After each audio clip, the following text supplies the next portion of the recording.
This is Axis and Allies on the Two or Less channel, and I have got a treat for me, hopefully for you too. The reason why I say that is because it is the original version of Pacific, and every time I've played it, bar none, I've thought, what a great game. Thoroughly enjoyed it. Before we get into this too much, I should mention that I make these videos in aid of a charity called Cure Parkinson's. You can guess what they're trying to do. There is a link to them below this video and one in the banner on the channel page. If you happen to have a spare dollar, euro, yen or yak, you can send to them, or indeed the actual finances of the whole Japanese Navy, I'm sure that they would appreciate it. Now, there are a few rule changes to go through with this game, but I should go into those when we look at the other side of the board and show you the colour scheme. I haven't set this game up yet. It can take me a wee while to do that, and we get into the game properly then and we start throwing some dice around. But this game, I've always thought, should be a good teaching game for a couple of reasons. It's got some odd complexities which I very much enjoy.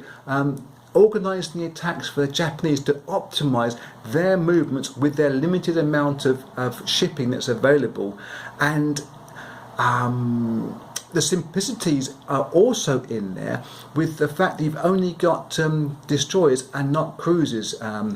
So you haven't got mechanised infantry. The whole thing's a lighter, stripped down version, and it's really a 2+1 player if you want to have a third player involved in the game. But I always believe it is actually a 2-player game.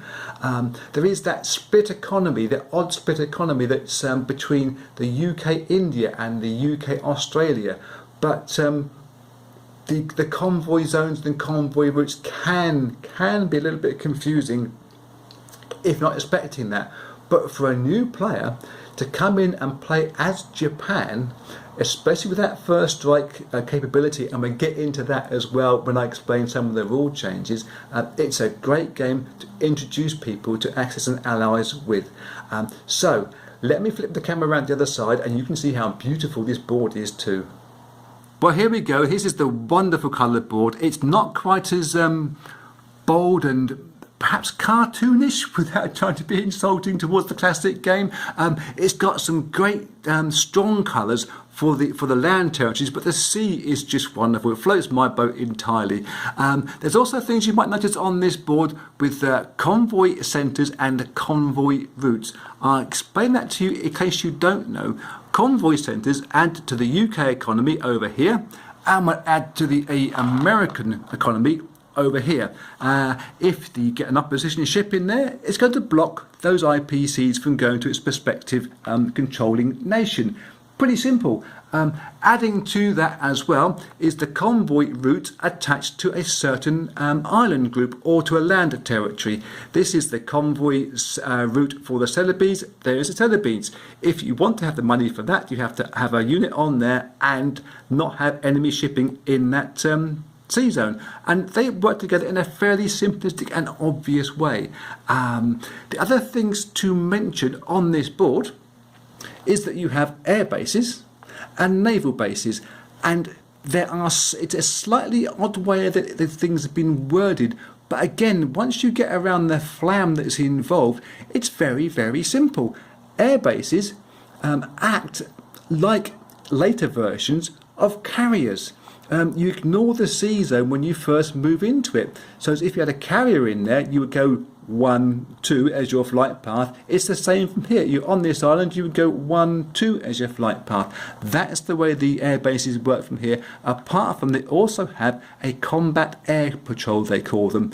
And again, you put a plane into the sea zone in a specific move in the turn sequence, and that acts like the old version of Scramble, except you have to preempt the Scramble. It's a proactive move rather than a reactive move. It goes in deliberately to stop things from coming in rather than coming out when other units coming in as the enemy.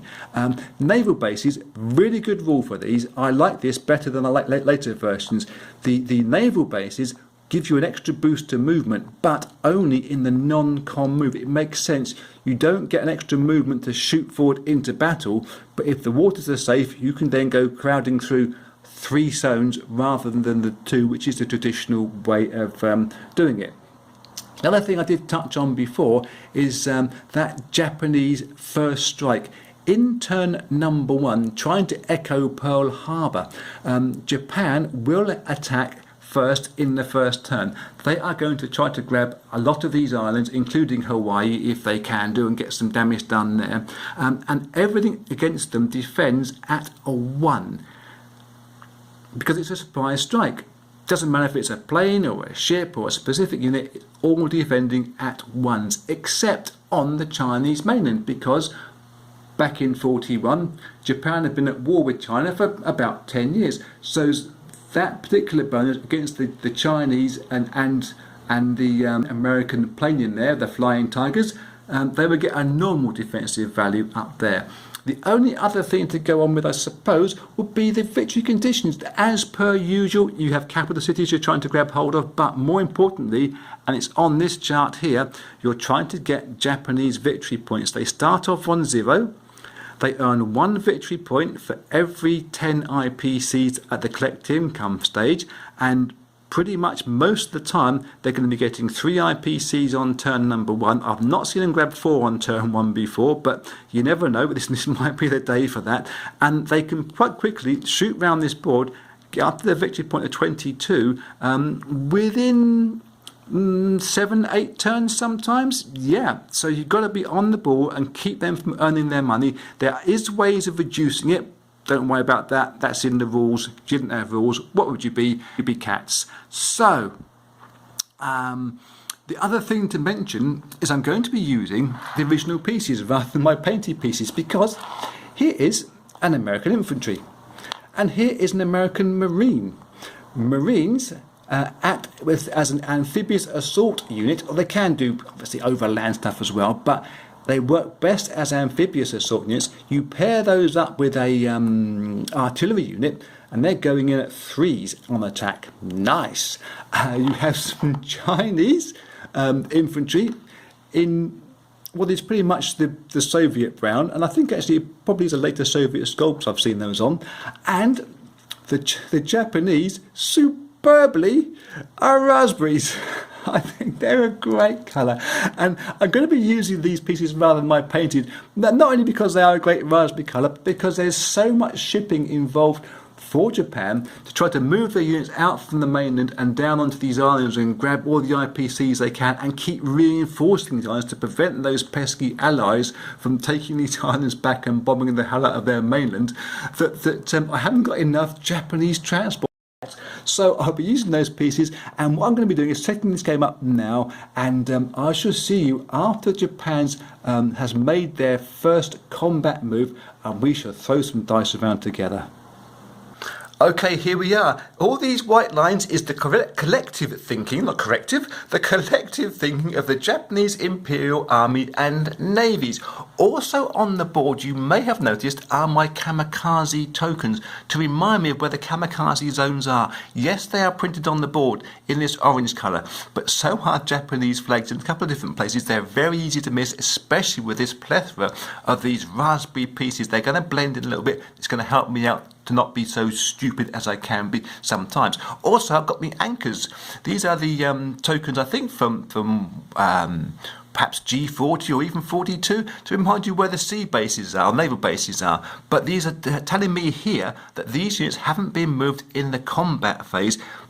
So I know what's available for moving non-combat, including one of the aircraft hasn't been used this time around, because bringing units back down after this initial strike is important to reinforcing these islands, because once Japan have had their big hit, the money starts to flow, but they also have to try to keep hold of all these places.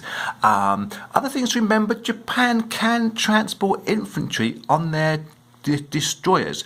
Only one, but it's a big help. Their transport ships themselves can transport 1 tank or 2 of any other kind of land unit. There is the Burma Road rules. There are China that can produce infantry per holding a couple of IPC territories. And what else should we think of when we're here?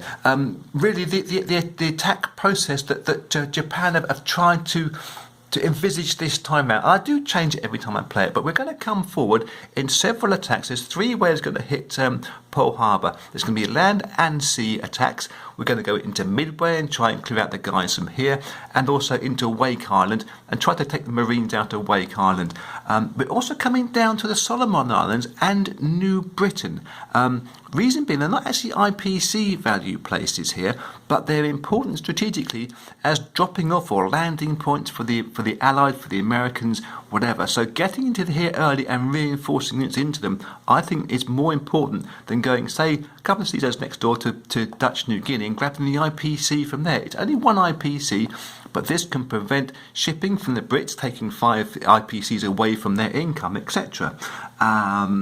We're also not coming down as far as Sumatra and Java, though that they can be quite valuable at 7 IPCs, and you're only going to get, I think it's 4 IPCs in Malaya here. There is a good sea base here, a naval base here, that we could use to come around and try to knock India out with, having that port rather than this port. I do vary every time I play it. The other things to really mention here is the British economy starts off with 12 IPC bonus that you can split between the Indian UK and the Australian UK in any way you want to do it. And I try to give myself an even number of purchases for India, whether it's going to be 14 IPCs or 21 IPCs in this case in their economy. I've added 6 IPCs to each from that bonus. So you keep getting this conveyor belt of infantry artillery running through from India. So I've just seen a spider run across my board. It freaked me out a little bit. Let's now just start thinking about the purchases. Japan have got themselves infantry artillery and a submarine, another fish in the water, try to protect their homelands as early as we can, because when the Allied come back, they do come back strong, and having plenty of protection for your naval vessels is pretty important. Last thing to mention before I set things up on my battle board is I tend to, in case I forget to say to you that I use my black dice as the higher number most of the time when I'm grabbing my units ready to rock and roll. So I'll set this thing up now for its first battle, which is going to be the Pearl Harbor attack, and I'll see you in 1 second. So here we go with the Pearl Harbor attack. We have got 4 fighters coming off these carriers in the Midway, dropping themselves, very nicely into Pearl Harbor. 1 submarine comes with them, and 1 submarine's come from the Marianas Islands, giving us a bit of a range of hits from sea and from air.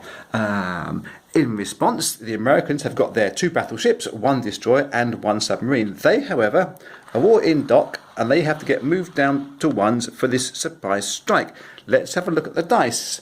We have got, balancing the camera, we have got the 4 planes and the 2 submarines. What can Japan do straight away? Massive damage, the Japanese are hoping. And they've scored 3 hits there, I can see. There's 2 from the fighter planes and 1 from the submarine. Let's see how we're going to take this. The submarine can hit a Navy vessel. Bink, that's 1 goes down. And then 2 more hits. I think a second hit will have to go onto the battleship to absorb that 1 hit. Only battleships are capitals in this version. And a third hit. Now, I think what we're going to have to do is slightly rewind that and say one of the submarine hits, because it was a submarine hit the other submarine and take it out. Otherwise we'd be losing one of these more powerful units, I think. So America have got 2 injured ships, 1 sunk ship and 1 in full fettle at this stage. They will get their 4 dice in reply. But one of those will be the submarine's reply. That can be the yellow one. And the other 3 will be black dice. They're only looking at 1s. And they scored a hit. It's the submarine that scored a hit. So Japan will have to take that on their submarine as well. On to round 2 of the battle. We will have the 4 Japanese fighters and just 1 of the submarines. So, looking at 3s and 1s. And a complete miss. Oops, that wasn't in the cards. So America Land now can just use 3 dice because it's all the same. They've got their 2 battleships and their destroyer all rolling in at ones and all miss. We've got the 4 Japanese planes again with their 1 submarine. More hitting this time round. It's the 2 planes that have scored hits, and so America are going to have to start taking some expensive damage now. With 2 hits, the destroyer is destroyed and the battleship goes under. So America land now will get 3 shots back in return and score 3 misses. We take those 2 units from the battle board and go back to the final part. This should be the last roll that Japan are going to need to make this time round. And one of their planes has scored a hit. The battleship will go down this time. Those dice have been colder, haven't they? I'm going to stick these in the microwave before I roll the next round. That's the American... Oh, it's hit! The American battleship has scored a hit with its single dice roll of 1. That is the end of that battle. That is the end of the Pearl Harbor sea battle. We're set up now for the land battle, and Japan are going in like just the 1 fighter across over to the mainland of Pearl Harbor versus 2 infantry, 1 bomber and 1 fighter. Okay, the Hawaiian mainland attack, we have the 4 American units and the 1 Japanese fighter, the lowly brave pilot of his Zero. He's going in at 3, the Americans are all going in at 1s, but obviously 1 at 3 versus 4 at 1. Who's your money on? It's on the Americans. Have just smashed that Japanese pilot out of it. Okay, that slightly risky attack didn't work. We'll look at the Midway attack next. Maybe I should have been stronger in attacking the Pearl Harbor main island fleet, because obviously with a bomber and a fighter there, they can come back and try and hit these guys in Midway afterwards. Yeah, I was light. I was thinking it was light, and I'm usually stronger there. I don't know what I was thinking of. There's the Midway attack. We have an American infantry, an American fighter, and we have a Japanese infantry coming over on the destroyer who can bombard, but not in this turn because it's being used as a transport. And we have a fighter plane. Yep, you did hear me correctly. Destroyers can bombard in this version of the game, but not when they're being used as transport. So we have 2 dice for the Japanese. We have a 3 for the fighter and a 1 for the infantry. And they have both missed. The Americans have 2 at 1. They score a hit. Oh my god. That wasn't what we wanted. We moved the 1 Japanese infantry out of it, and they just get their 1 at 3 now. They've scored a hit. 1 of the Americans goes down. They will get 2 at 1 in defence, and they've knocked the fighter out. Oh dear. This is disastrous for Japanese. The Pearl Harbor attack has failed. The Wake Island attack has failed. They now have a vulnerable ship left in Midway. And the Americans have got a plane on the island. Now, Japan can move 1 plane across. They've saved 1 up here. We did say 1's been anchored in place for this eventuality. We weren't expecting to lose 2 planes there. Can they have better luck in Wake Island? And this plane here has only moved 2 into here. So potentially, if the Japanese plane here in Wake Island survives the attack, it could go into the Midway Sea Zone, and we could at least get 2 planes onto the carriers back here, as well as the 4 that survived the Hawaiian Islands Sea Zone attack. In Wake Island, we have a Japanese infantry come over on one of the transporting destroyers, and we have an American Marine sat there. It is 1 at 3, 1 at 1 versus 1 at 1. Japanese attack, and their fighter has scored a hit. Thankfully, this is one attack that's actually worked so far. The American gets a reply. Oh my giddy aunt. I cannot believe the Americans have rolled so many 1s when they've only got 1s to roll with. The Wake Island attack effectively has failed, because I'm not going to sink that plane, but we can't land on the island. Oh dear, oh dear, oh dear. Next up will be the walking into the Solomon Islands and then the attack into New Britain. There's going to sea zone attack there first. I'll get all that up on the board and cry for Japan. Let's resolve the Solomon Islands Guadalcanal battle first, because there's nobody there to bash the Japanese who've had a really hard time so far. I'm going to put the 1 token onto the British Convoy Centre, which now becomes, well, an un-British Convoy Centre. They do not get the 5 IPCs in the British bonus economy.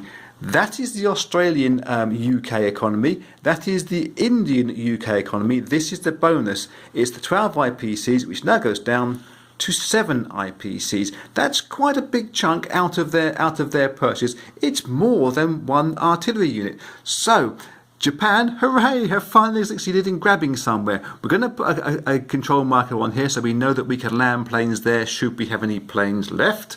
And we are using some of our painted planes because we didn't have enough planes with all these split up battles that have been going off.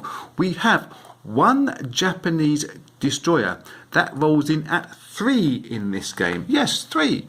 And a fighter versus the 1 British submarine.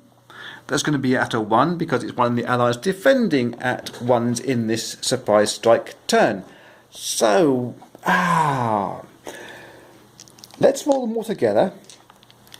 Keep our fingers crossed and our loins girded. And we have got 1 hit from one of the Japanese units. It doesn't matter which one. It's a success for the Japanese. The British submarine, the British Australian submarine has been sunk. I can put those 2 units back into the waters around here. We do have that non-com flight to sort out later on. And the fight for the island of New Britain is 1 British guy on there defending at 1. We have 1 fighter that's flown down from the Caroline Islands with its buddy who did the sea battle. And we have an infantry and artillery coming in off of that island as well. So we have 2 at 2, 1 at 3. We'll have the, oh, get my finger stuck on the camera now.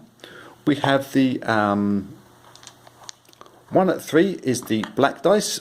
Get my fingers right around. 2 at 2 is the white dice. And they've all missed, predictably. Can the British guy there roll a 1? No, we can't. Okay. 2 at 2 and 1 at 3 again. Sorry, get me white dice. 1 at 3, 2 at 2. Get the right dice. And 1 of the 2 at 2s has succeeded. Can the Brits do anything in reply with its... I'm going to keep my mouth shut about this. I'll sort that out, get back to you, possibly with a Celebes attack. The attack into the Celebes will be the last attack of this video. Now, I've already queued up these 2 control markers, reason being, one of these control markers goes on to the convoy route that was held by the Australians. The reason why it goes on there now is because in a combat move, the Japanese have moved a combat vessel into it, namely this destroyer. So on the IPC tracker, this will go down by the value of the Celebes.